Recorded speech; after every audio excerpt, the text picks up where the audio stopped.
un mot que je voulais vous dire parce que je me suis engagé avec mes collègues de toutes les autres communes à dire un mot sur le conseil communautaire. D'accord ? Donc le premier point, nous on est aussi en discussion sur les orientations budgétaires. Il y a une commission des finances lundi et la semaine d'après le conseil communautaire. Là aussi, on avait demandé à tous les services de progresser que de 7%. Certains ont respecté les choses, d'autres non. Donc moi je suis en train de faire une réunion hier midi avec le bureau où on va abattre sérieusement les charges de fonctionnement de la moitié. Parce qu'ils n'ont pas tenu compte de nos objectifs et c'est pas possible, sinon on va dans le mur, sachant que Paul le disait tout à l'heure, en matière d'endettement, moi quand j'ai pris la présidence on était à 12 millions d'euros d'endettement, on était à la moitié. On n'a pas réemprunté depuis 2017. Donc ça nous donne éventuellement des marges, mais quand on s'endette, on génère aussi des charges en fonctionnement et en investissement. Donc on a cette possibilité, on ne va pas faire a priori de fiscalité, puisqu'on a déjà levé du versement transport auprès des entreprises et dans la conjoncture actuelle, vis-à-vis des ménages, il faut faire attention. La commission des finances, justement, je regarde un peu les participations des uns et des autres, en commission des finances ou en commissions diverses à la communauté. Les 8 que nous sommes au conseil communautaire, il faut autant que possible être présents aux commissions parce que je m'aperçois qu'on n'est pas forcément totalement assidu par rapport à d'autres communes qui ont moins de représentants et qui sont là plus présents. Donc les gens qui étaient habitués à être tranquilles dans le bus avec les enfants, maintenant les jeunes, ça fait un peu plus de bruit, m'a-t-on dit, mais bon, c'était l'objectif.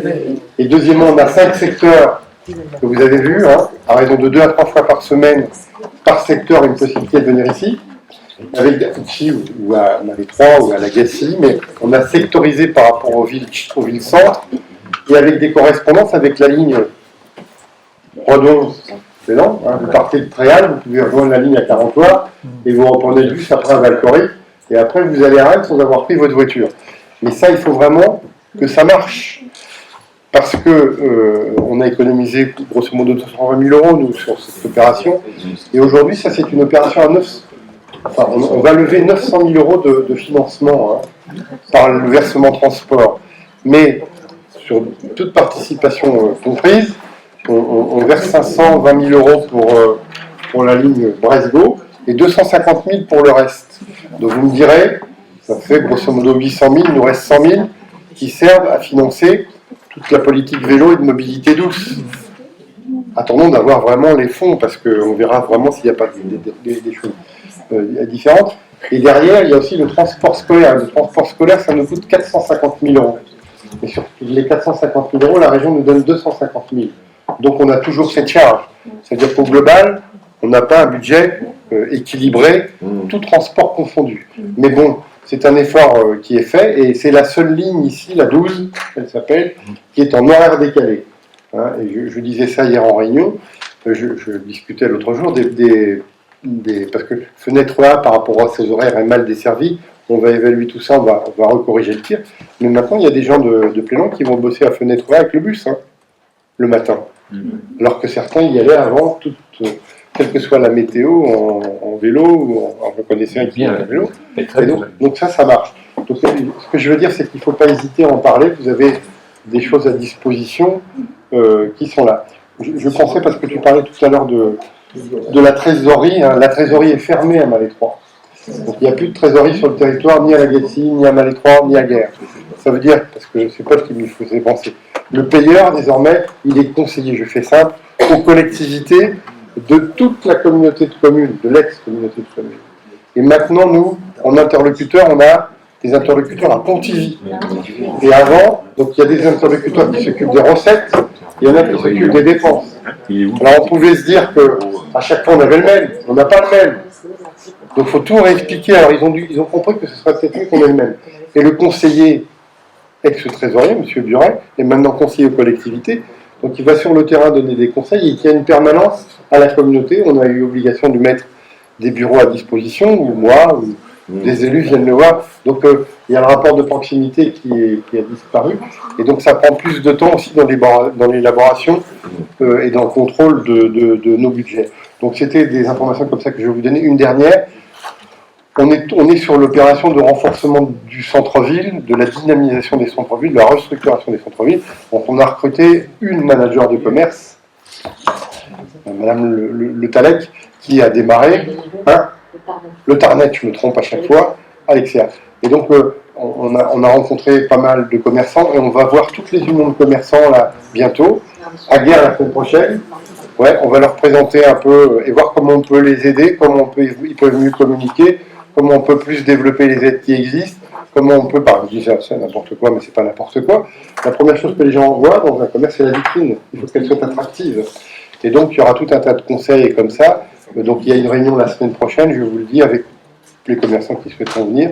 Et aussi pour essayer de trouver un système de partage d'expérience entre les différentes unions de commerce, parce que certains font des choses bien, d'autres aussi, et ils ne se parlent pas entre eux. Donc, il faut qu'on avance sur cette question. Donc, il y a ça qui est en cours, et puis on est sur le programme de Petite Ville de demain, où aussi on va, j'espère, avoir des aides. Je pense par exemple à la mutualisation. Comment s'appelle le service social à Couette? C'est un nom? Arras, ça non, c'est pas, tu confonds avec Atlas. Atlas, ouais. Atlas, c'est autre chose. Qui était un petit peu un service de renseignement et d'information. Et il pourrait travailler avec France Service, par exemple, dans le cadre du programme Petite Ville de demain, en matière de transport. L'idée, c'est qu'il puisse y avoir éventuellement, mais peut-être pas d'ailleurs, un transport qui vienne des peignes là-bas, de l'état-major, jusqu'à l'entrée de Couette, et qui ensuite il puisse prendre le trajet Valcorrect. Mais on discutait ce matin, j'étais en réunion, on a aussi le dispositif territoire zéro chômeur sur les 4 communes là. J'étais en réunion ce matin sur cette question. C'est pour des personnes en grande difficulté. On va redéposer notre dossier en mars. Mais la mobilité, par exemple, le fait qu'on ait mis des systèmes de transport permet à des gens qui n'avaient pas de voiture, qui ne conduisaient pas, et qui, pour eux, quand il fallait se déplacer de 20 km, c'était un problème, avec le système de transport. Donc ça participe aussi de l'emploi et de favoriser la mobilité professionnelle. Donc il y a un tas de choses. Donc on va avoir à voter, vous allez participer à des travaux. Il faut vraiment qu'on soit très rigoureux au niveau de la communauté de communes sur l'aspect budgétaire. Si on veut ne pas faire de fiscalité et maîtriser nos charges, parce qu'on prend des compétences des fois nouvelles sans en enlever. Ou je prends par exemple le dispositif Maison France Service, ça supplée l'absence des trésors publics. Parce il y a des permanences. Ça veut dire que l'État se désengage, mais il ne compense pas à l'euro près les charges qu'on a en plus. Une Maison France Service, je regardais, celle qu'on va ouvrir à Serran, elle va nous coûter au moins 55 000 euros de plus hors frais de personnel. Donc ça veut dire, alors qu'on a que 30 000 euros d'aide de l'État. Ah oui, mais au fur et à mesure, donc il faut vraiment qu'on soit, comme on l'est ici, rigoureux. Je parlais d'endettement, on me disait que notre ratio d'endettement, nous, il est autour de 3-4.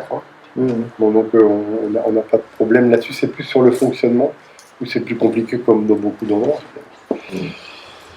Donc voilà les gros chantiers de la communauté de communes, on en a d'autres. On est sur un projet éventuellement, si c'est voté, de déplacer le centre social ici.